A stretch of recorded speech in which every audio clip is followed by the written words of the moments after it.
আসসালামু আলাইকুম বন্ধুরা, আজকে আমরা শিখব সমতলে চলন্ত বস্তুর কৌণিক ভরবেগ নির্ণয় করা বা কৌণিক ভরবেগের নিত্যতার সূত্র, অথবা এইটাকে আমরা কৌণিক ভরবেগের সংরক্ষণ সূত্র বলতে পারি।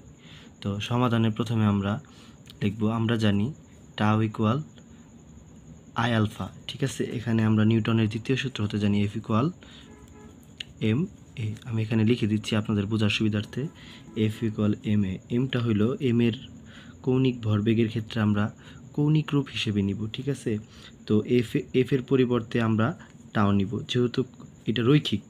ঠিক আছে, এটা রৈখিক আর এটা হইল টাও হইল এটার কৌণিক রূপ। ঠিক আছে, যখন কোনো অক্ষের সাপেক্ষে কোনো বস্তু ঘুরে তখন তাকে টাও হিসেবে টর্ক হিসেবে ধরতে হয় আর কি। ঠিক আছে, তো টাও ইকুয়াল এম এর পরিবর্তে হবে আই, আর এর পরিবর্তে হবে ওমেগা।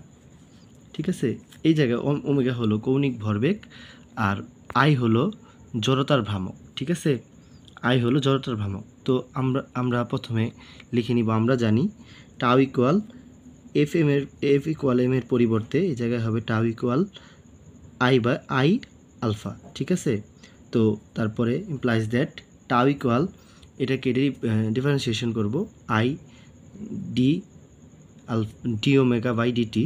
এখানে ওমেগা আই হইল ধ্রুবপদ। ঠিক আছে, ধ্রুবপদ। তো এইটা যদি আমি ইন্টিগ্রেশনের এই পাশে ডিফারেন্সিয়েশনের এই পাশেও লিখতে পারি, অথবা ডি বাই ডিটি এর আগেও লিখতে পারি। সেই হিসেবে আমি পরে লিখতেছি। ঠিক আছে, আমার সুবিধার্থে। এখন আই ওমেগার পরিবর্তে আমরা লিখে নিতে পারি, আই ওমেগার পরিবর্তে আমরা এল ধরতে পারি। আচ্ছা, আমরা তো জানি যে এম ভি ইকুয়াল পি, অর্থাৎ ভরবেগের সূত্র ভর আর বেগ এর গুণফল হলো ভরবেগ। তো ভরবেগের পরিবর্তে আমরা পিকে এল ধরে নিলাম। ঠিক আছে, আর এম ভি, যেহেতু এম ভি আছে, এম হইল বস্তুর ভর, সেহেতু এম এর পরিবর্তে এই জায়গায় ধরছিলাম এম এর পরিবর্তে আই, অর্থাৎ জড়তার ভ্রামক। আর বেগ হইল কৌণিক ভরবেগ ধরতে হবে এই জায়গায়, সেহেতু ওমেগা। তাহলে আই ভর আর বেগের জড়তার ভ্রামক, আর কৌণিক ভরবেগের গুণফলই হলো টর্ক। ঠিক আছে, সেহেতু আমি এটাকে এল ধরে নিলাম। ঠিক আছে, তো এল ধরার পরে যেহেতু আছে, তো এল ধরার পরে আমরা ডিএল বাই ডিটি লিখে নিলাম। তো বাহ্যিক টর্ক যদি শূন্য হয়, অর্থাৎ বাহ্যিক টর্ক যদি শূন্য হয়,